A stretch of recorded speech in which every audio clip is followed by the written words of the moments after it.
আসসালামু আলাইকুম প্রিয় শিক্ষার্থী বন্ধুরা, আশা করি সবাই অনেক অনেক ভালো আছো এবং সুস্থ আছো। তো আজকে নবম দশম শ্রেণীর বায়োলজি বইয়ের অন্যতম কঠিন একটা চ্যাপ্টার জীবনী শক্তি নিয়ে আমরা আলোচনা করব। তো আজকে আমাদের প্রথম টপিক হচ্ছে জীবনী শক্তি ও এটিপি এর ভূমিকা।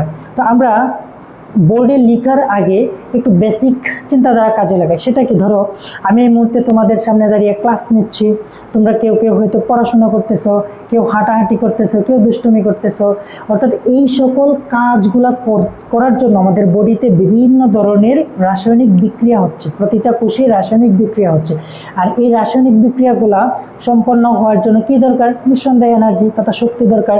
আর আমরা কি জানি সকল শক্তির উৎসকে সূর্য, সূর্যের আলোই হচ্ছে কি সকল শক্তির উৎস। এখন উদ্ভিদের একটা বিশেষ ক্যাপাবিলিটি আছে, সেটা কি, সে সূর্যের আলোটাকে সরাসরি ব্যবহার করে শক্তি তৈরি করতে পারে বা খাবার তৈরি করতে পারে, যেমন গ্লুকোজ, এগুলো তৈরি করতে পারে। কিন্তু আমাদের প্রাণীদের কিন্তু এই সাধ্য নাই, যার কারণে আমরা আলটিমেটলি শক্তির জন্য উদ্ভিদের উপরেই নির্ভরশীল।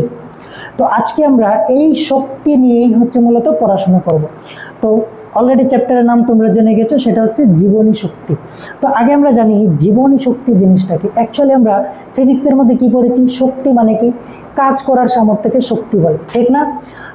এখন বায়োলজিক্যালি কনসেপ্ট একই, বাট একটু আমরা অন্য ওয়েতে শিখবো শক্তির সংখ্যাটা। সেটা কি, যখন আমাদের বডির বিভিন্ন অণুর বন্ধন চিহ্ন হয় তখন হচ্ছে আমাদের বডিতে শক্তি উৎপন্ন হয়। ঠিক আছে, এই লাইনটা মনে রাখবো। আর বায়োলজিতে শক্তি বলতে আমরা যে জিনিসটা বুঝে থাকি সেটা হচ্ছে এটিপি। তো আজকে আমরা পড়াশোনা করব সেই এটিপি কিভাবে তৈরি হচ্ছে, এটিপিকে কেন জৈব মুদ্রা বা শক্তি মুদ্রা বলা হয়, এই ব্যাপারগুলো নিয়ে আমরা হচ্ছে আলোচনা করব। তো আমরা দেখো, মোটামুটি সবাই জানি নিউক্লিক অ্যাসিড সম্বন্ধে। নিউক্লিক অ্যাসিড কয় ধরনের? দুই ধরনের, একটা হচ্ছে ডিএনএ আর একটা হচ্ছে আরএনএ। আমি একটু বোর্ডে লিখি, দেখো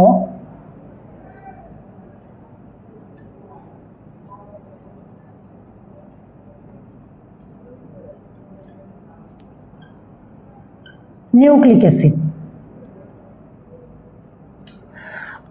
তো দুই ধরনের নিউক্লিক অ্যাসিড আছে, একটা হচ্ছে ডিএনএ, পূর্ণরূপ হচ্ছে, এটা মনে রাখবা, ডিঅক্সি।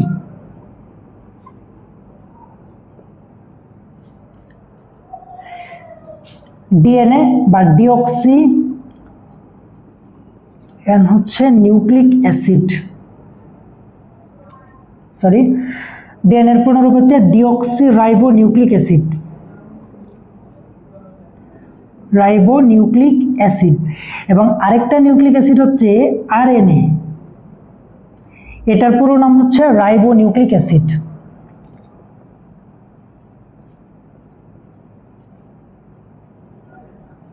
Ribo nucleic acid. এখন ডিএনএ, ডিএনএ মনে রাখবা এটা হচ্ছে দ্বিসূত্রক। ডিএনএ কেমন? ডিএনএ হচ্ছে দ্বিসূত্রক, ওকে। আর আরএনএ হচ্ছে সিঙ্গেল, একটা মাত্র সূত্রক থেকে, ঠিক আছে, তার মানে একক সূত্রক। আরএনএ কি? একক সূত্রক। এই যে আমি সূত্রক কথাটা ইউজ করতেছি, সূত্রক অ্যাকচুয়ালি কি মনে রাখবা, এক একটা সূত্র, ডিএনএর এক একটা সূত্র তৈরি হয় অনেকগুলা নিউক্লিওটাইড দ্বারা। আর অনেক অনেক নিউক্লিওটাইড বলতে আমরা কি বলি? পলিনিউক্লিওটাইড। তার মানে ডিএনএর এক একটা সূত্র হচ্ছে কি পলিনিউক্লিওটাইডের সর্পিলাকার গঠন। যদি আমরা ডিএনএর একটা নর্মাল স্ট্রাকচার আঁকি, আমরা দেখতে পাবো এরকম, ধরো এটা যদি হয় ডিএনএ, দেখো এই একটা সূত্র, অপোজিট পাশে আরেকটা সূত্র, এরকম এক একটা সূত্র তৈরি হয় অনেক অনেক নিউক্লিওটাইড দ্বারা। তার মানে আমরা ডিএনএ কে যদি কেমিক্যালি অ্যানালাইসিস করি, একইভাবে আরএনএর যে একটা সূত্র সেটাও হচ্ছে পলিনিউক্লিওটাইড দ্বারা গঠিত, ঠিক না? তার মানে আমি ডিএনএ অথবা আরএনএর এই সূত্রকগুলা থেকে যদি একটা নিউক্লিওটাইডকে আলাদা করি, তাহলে এই যে সূত্রকগুলা থেকে আমি কি আলাদা করলাম? একটা নিউক্লিওটাইডকে আলাদা করলাম, নিউক্লিওটাইড।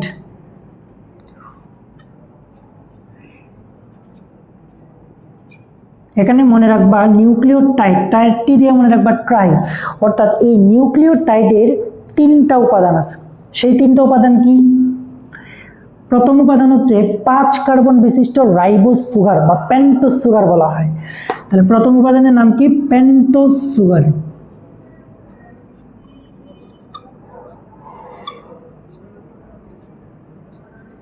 ঠিক আছে, পেন্টোজ সুগার। আরেকটা উপাদান থাকে, তার নাম হচ্ছে নাইট্রোজেনাল বেস অথবা নাইট্রোজেনাল ক্ষার। তাহলে নাইট্রোজেন বেস,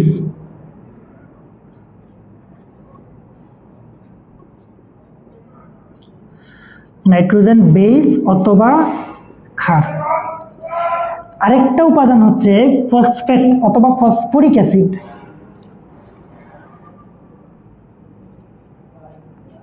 ফসফেট অথবা ফসফরিক অ্যাসিড।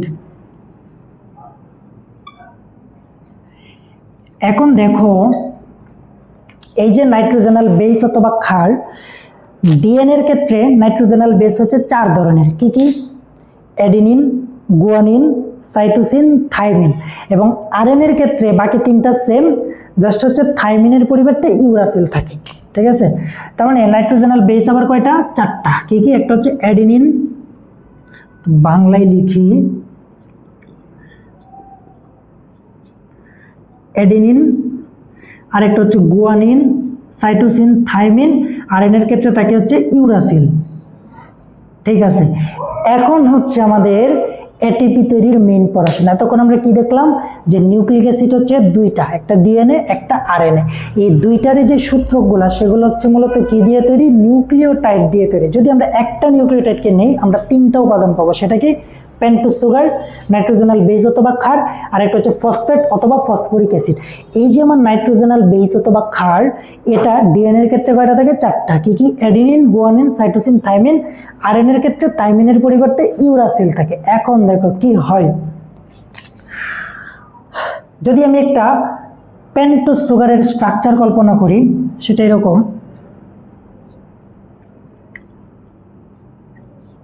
পেন্টোজ সুগার, ঠিক না?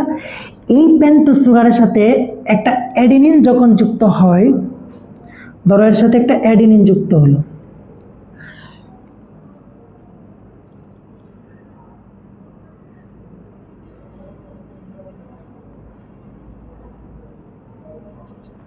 একটা অ্যাডিনিন যখন যুক্ত হয়, তখন এই পেন্টোজ সুগার এবং অ্যাডিনিন, এই যৌগটাকে একসাথে বলা হয় অ্যাডিনোসিন।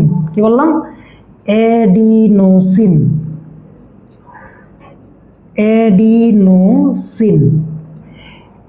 এখন যদি এই অ্যাডিনোসিনের সাথে একটা ফসফেট অথবা একটা পিআই মানে হচ্ছে ইনঅর্গানিক ফসফেট যুক্ত হয়, তখন তার নাম হচ্ছে এএমপি। আমরা কি জানি? এক সিঙ্গেল মানে কি? মনো, ঠিক না? এটা আবার তোমরা বরিশালে মনো পাইবো না। তো অ্যাডিনোসিনের সাথে যখন একটা ফসফেট যুক্ত হয়, তার নাম কি হয়? AMP, adenosine monophosphate. যখন তার সাথে আরেকটা ফসফেট যুক্ত করব, এখন 2টা হয়ে গেল, 2টা হলে নাম কি হবে? ডাই। তার মানে অ্যাডিনোসিন ডাইফসফেট। যখন তার সাথে আরেকটা ফসফেট যুক্ত করব, তখন যে স্ট্রাকচারটার নাম হবে, তার নাম হচ্ছে এটিপি অথবা অ্যাডিনোসিন ট্রাইফসফেট। তার মানে এটিপির পূর্ণরূপটা আমাদের সবাইকে জানতে হবে। এটিপির পূর্ণরূপটা কি? Adenosine triphosphate.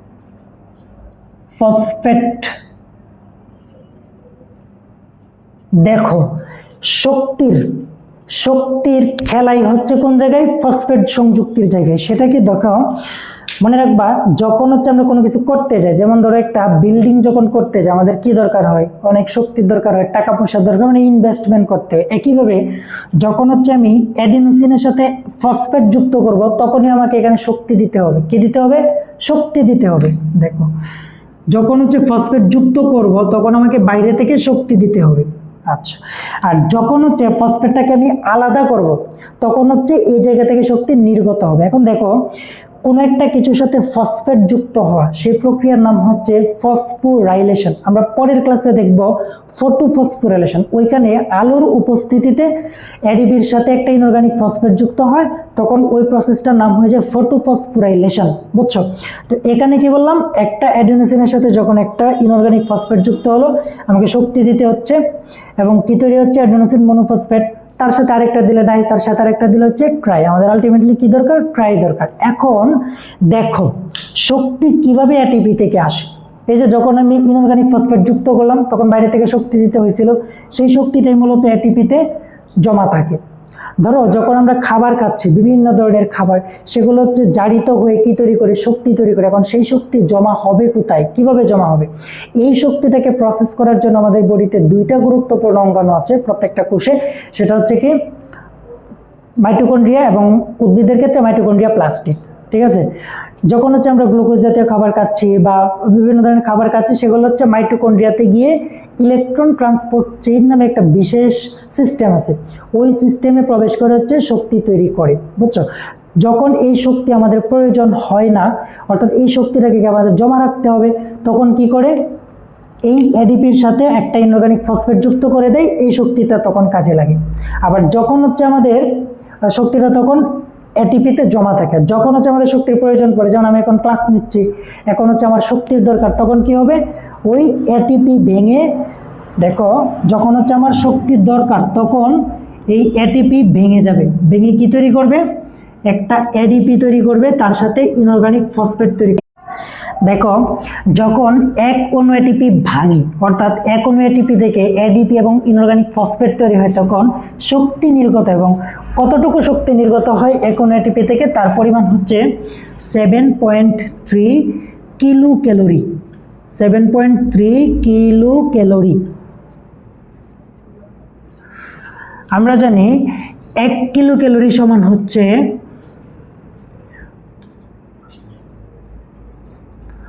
4.2 জুল। তো যদি হচ্ছে আমরা 4.2 কিলো জুল, যদি হচ্ছে আমরা কিলো ক্যালোরিটাকে কিলো জুলে নিতে চাই, তাহলে হিসাব করে দেখব যে তার পরিমাণটা আসে 30.55 kilo joule. Kilo joule.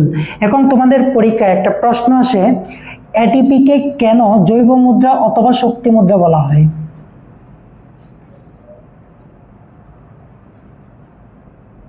Biological coin কেন বলা হয়?